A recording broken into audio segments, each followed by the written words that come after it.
Hi, I'm Robertson. I'm an author and educator. I work with schools in developing social, emotional, and behavioral supports for students, especially those impacted by adverse childhood experiences and trauma.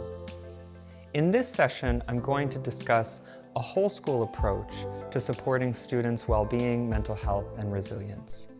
I sometimes refer to this as building healing-centered schools. Many of the schools that I work with are facing unprecedented challenges. A hiring crisis that makes it almost impossible to staff their buildings and adequately serve their students. Educators that talk about seeing mental health, social, emotional, and behavioral challenges, the severity and the degree to which they haven't seen before in their careers. In fact, we have a tremendous amount of research in the US about increased rates of anxiety, depression, and suicidality among young people in our country. And so I meet educators who are exhausted, who are good people doing hard work, but grasping for some strategy or program that's going to somehow make things better. And while there is absolutely hope and possibility for us to grow and improve and evolve as educators, one of the things that I want to point out is that it's not going to be because of one simple strategy or one program that we purchase or curriculum that we deliver off the shelf.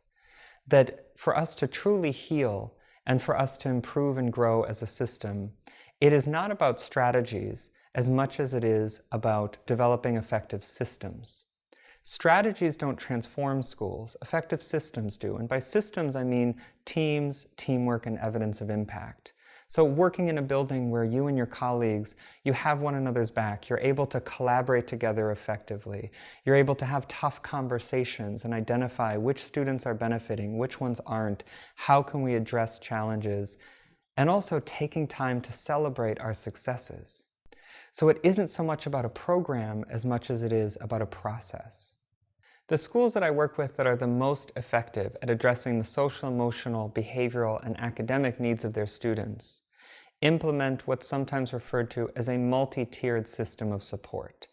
Now, that's a lot of jargon, but what it essentially means is that it's an understanding that there are certain supports that need to be provided to all students in our school, but that inevitably there's going to be students that will need additional levels of support, maybe social, emotional small groups, or check-in, check-out, or mentoring programs, or might even benefit from what are called Tier 3 supports, which are more individualized supports like one-on-one counseling, or even wraparound services for a student and their family.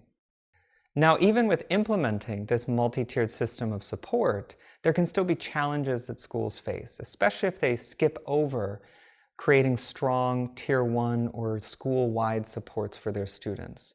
Or if they put students into Tier 2 small group supports or Tier 3 individualized supports, and they never assess rightness of fit to make sure that those supports are actually helping those students to grow and improve and achieve. So I want to offer some advice about getting this work started within your school, or if you're already doing some of this work to support students' social, emotional, and behavioral well-being, I want to offer some pointers around how you can improve upon the work that you're doing or build it in ways that are going to be the most impactful and effective. Many schools I work with find themselves at the end of one of two extremes. Either working in a building where you're trying to implement 20 different programs at once and you're suffering from initiative fatigue and educators are just getting through the day feeling like they're just checking off boxes, unsure if what they're doing is really having an impact. Or at the other extreme where we don't have enough supports and programs in place, and so we might have just one counselor who's responsible for responding to the social emotional needs of hundreds, maybe even thousands of students. If we're lucky, some schools I work with don't even have a counselor or school-based social worker on staff. So we can find ourselves at either ends of this extreme, and there's some suggestions I want to offer for ways that we can start to find a middle ground, especially in times of challenge, chaos, and even crisis. And help us to start to understand what are the things that we do and we know that we do them well and that they have an impact to support the social, emotional, and behavioral needs of our students. So there's 3 suggestions I have for really building a foundation that is strong enough to support a multi-tiered support and system of intervention for students. First suggestion I have is that we start by caring for ourselves and one another. That it really is about creating schools that engage in practices that help the staff to feel supported, valued, and connected. And so if you're a school administrator, one of the things that I want to encourage you to do first and foremost is to care for your staff. To ask educators within your school, what can we do as a staff to build and maintain positive relationships with one another? What can we do as a staff to better support one another in times of challenge? And what can we do as a staff to truly value each other for the contributions that we make each and every day? And then listen to that feedback, even the feedback that might be painful but important to hear, and identify practices that you can implement school-wide to support educator well-being. Time and time again, we see that when we support the educators, we see an improvement in student outcomes. There was a school that my co-author and colleague Victoria Romero and I were working with, where right before we started working with them, 50% of the staff quit. They said that behaviors were out of control, they didn't feel supported, and they left.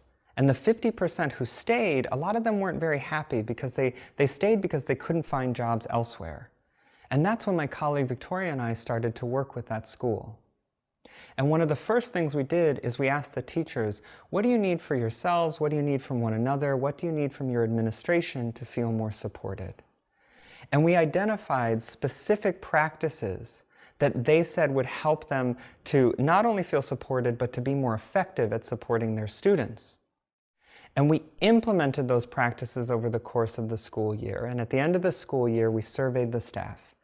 92% of the staff felt highly supported throughout the school year. Not a single staff member left to find a job elsewhere.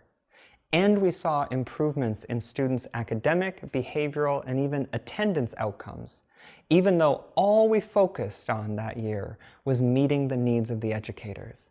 Because in essence, we are the work. This work isn't about fixing kids, it's about transforming systems that support the adults so that they can in turn better support the students and the families that they serve. So care for yourself and one another. Another suggestion I want to offer is to define your Tier 1 school-wide essential practices. In other words, can your school identify at least 3 to 5 things that you do as a whole school to support the social-emotional needs of students? These might be things such as class circles, regulation activities like mindfulness and movement breaks or opportunities for students to develop executive functioning skills, welcoming routines and optimistic closures at the start of the school day or at the end of the school day or beginning and end of the class period, or conducting a relationship inventory every year to make sure every student is connected to at least one adult in the building. This helps us to be consistent, connected, and firm when responding to the social, emotional, and behavioral needs of students. There's another story I'd like to share of a school I was working with. It was an elementary school where it had 500 students, and on average, they would have 25 removals a day of students from classrooms due to severe behavioral escalations. I'm not talking about 25 referrals. I'm talking about 25 room clears because the classroom has become incredibly unsafe. A student is throwing chairs, flipping desks, etc. If you can imagine 25 a day in a school of just 500 students, there was little to no learning taking place in that school. And when I started working with them, the first thing we focused on was identifying what are going to be our essential practices that we as a staff are going to do and do well to proactively address the behavioral and social emotional needs of our students. So things like peace corners in the classroom, regulation practices, daily class circles, greeting students, building those relationships. And we also focused on building what I call a ready-to-learn process so that the staff knew how to respond and de-escalate students when they were dysregulated and when those challenging behaviors were arising. So within 3 months, we were able to bring the average number of room clears and severe escalations from around 25 a day down to 0 to 4. And we did that by getting the adults on the same page. Because what I have found time and time again in my work is that student behavior improves the degree to which adults are consistent in how they respond to it. So that second suggestion of mine is, as a school, to define your Tier 1 or school-wide essential practices.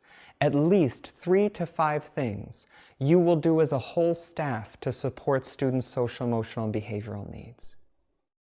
And my third suggestion is that you build a system of multi-tiered supports with the community in mind. Listening to their voices, whether it's through focus groups or feedback or input from parents and families. And you also think about what resources are currently available within our communities, whether it's healthcare, mental or behavioral health, community-based organizations that either provide support or enrichment opportunities for families. Build a relationship with those providers and organizations and think about, are there opportunities for us to collaborate to support all of our students or small groups of our students as needed, or individual students and their families? And so this way we really build what I've referred to again and again as an ecosystem of care to support educators, students, and families. Now, some educators will come to me and say, Ricky, I don't know what to do. I feel like I'm the only one in my building who's really committed to taking a more trauma-informed approach to teaching.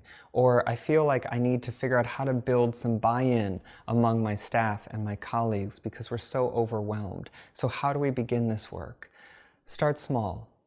Find a group of folks, could be your department, a grade level team, who are committed to learning and growing together. Choose one essential practice. So start with something manageable. It might be class circles, could be regulation activities, and implement that practice. And then share the impact that you're seeing with your colleagues. Because nothing inspires educators to grow more than when we hear from other teachers who teach the same kids as us, who work in our buildings every day, when they share practices that they've implemented in their classroom and the positive impact that they're seeing. And little by little, we start to grow that critical mass within our schools to create healing-centered learning environments for our students. The Trauma-Informed Teaching Series is made possible by a partnership between the National Education Association and WETA. For more information, please visit adlit.org/trauma.